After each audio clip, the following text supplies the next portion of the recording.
या देशामध्ये दोन मतप्रवाह निर्माण झालेले आहेत. एक इंडिया आघाडीच्या नेतृत्वाखाली एक लुटारूंची टोळी आणि दुसऱ्या बाजूला नरेंद्र मोदींच्या नेतृत्वाखाली भारत देशातली जनता एकवटलेली आहे. आणि निश्चितपणाने महाराष्ट्रामध्ये सुद्धा आदरणीय नरेंद्र मोदींच्या नेतृत्वाखाली महायुतीला चांगल्या प्रकारे यश मिळेल अशी परिस्थिती निर्माण झालेली आहे. कारण एकंदरीत जर महाराष्ट्राची परिस्थिती बघितली तर 2014च्या पूर्वी संपूर्ण विकास या राज्याचा ठप्प झालेला होता.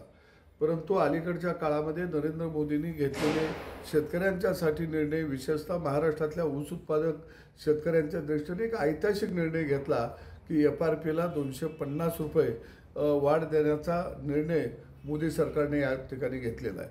भविष्य काळामध्ये साखरेची किंमतसुद्धा आधारभूत 35 रुपये करण्याचा निर्णय घेण्यात येणार आहे.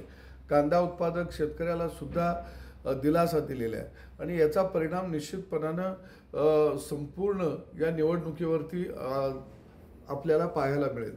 हातकणंगले लोकसभा मतदारसंघातून धैर्यशीलजी माने हे निश्चितपणानं मोठं मताधिक्य घेऊन या ठिकाणी विजय मिळवतील.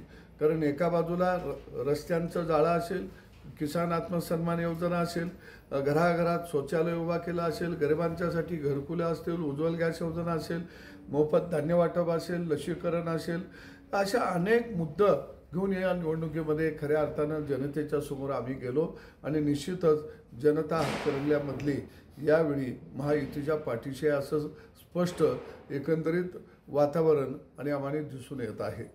या देशामध्ये उद्धव ठाकरे यांनी अनेक वेळा भाषण करताना म्हटलं तर या राज्यामध्ये की आम्हाला रामराज्य आणायचं आहे.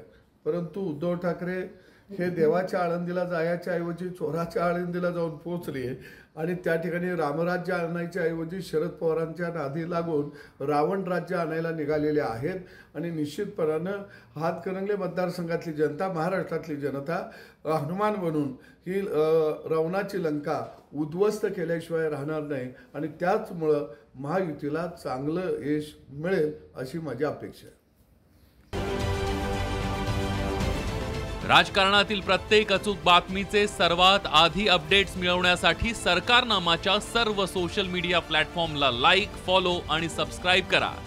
तसंच सर्व नोटिफिकेशनसाठी बेल आयकॉन प्रेस करायला विसरू नका.